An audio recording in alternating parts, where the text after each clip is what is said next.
My name is Jessica Pack, and I just completed the Blowing Up the Gradebook quest. I have lots of thoughts in my head based on the Ignite talk from Chris.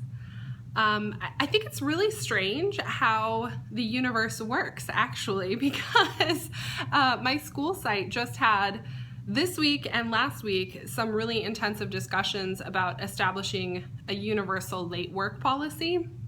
So we met in grade level teams, 6th grade, 7th grade, 8th grade.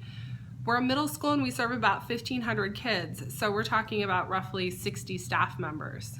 And our conversation came about because we're finding that there's a lot of mixed messages from teachers about student work and how late it can be turned in and how grades work, and it's just incredible how many differing perspectives there really are. So our 6th grade team finally arrived at a solution, but the whole time that I was participating in that conversation, I just kept coming back to the issue of philosophy. And to me, that's really what this Ignite talk focused on. And that's my gut reaction, is that grades and grading and late work and instructional design, all of that really comes back to our teaching philosophies.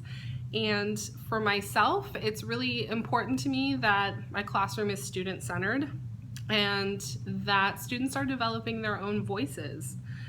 I think the only way that you can develop voice is if you're given choices on a daily basis about how you're learning, how you're expressing your mastery. And that really seemed like the heart of the video, and the message was just, letting kids be who they need to be to learn. And for me, that's really personal because I was not a good student in junior high or elementary. I really didn't come into my own as a learner until college. To be quite honest, I just got a GED instead of finishing high school.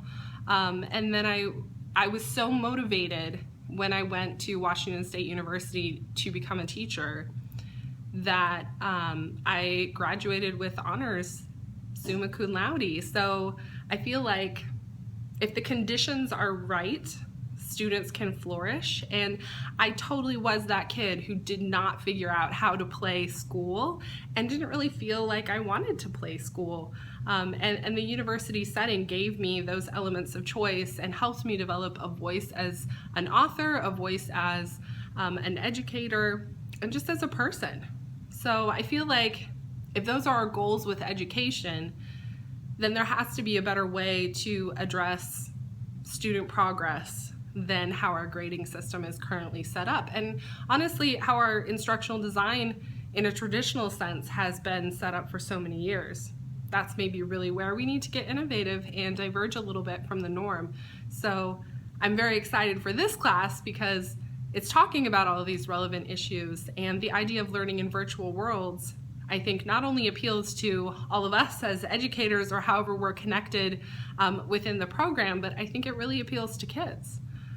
So where do I fall on the idea of homework and due dates?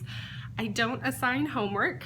I want kids to be developing interests and talents and skills outside of the classroom. I want them to be whole people, and I want them to spend time with their families. I feel like family time can be lost with the busyness in everyone's life, and I don't want to contribute to that with more work, which is probably just another iteration of whatever skill I'm wanting them to work on in class.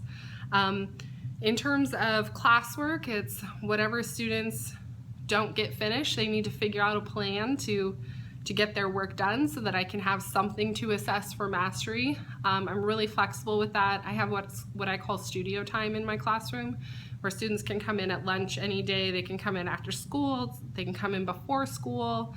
I try to make my classroom really inviting, so I threw out my desks. I have 4 couches, a couple of really tall tables, kind of like pub tables with stools, bean bags and floor seating. I don't know, I try to be really flexible.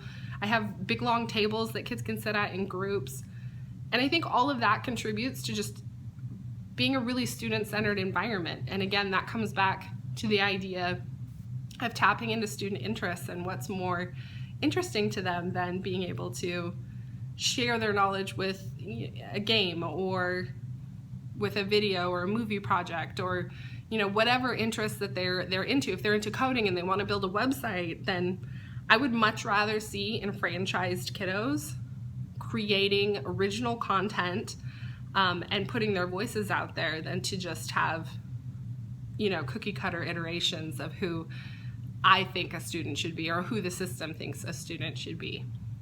And then in terms of fairness and equity in curricular design, I have a really interesting population of students. We have a 76% Hispanic population that we serve, and about half of the students that we learn are English language learners, whether they've been reclassified fluent or they're still in the emerging beginning stages in an ELD program. There's just a huge range and variety of needs and ability levels.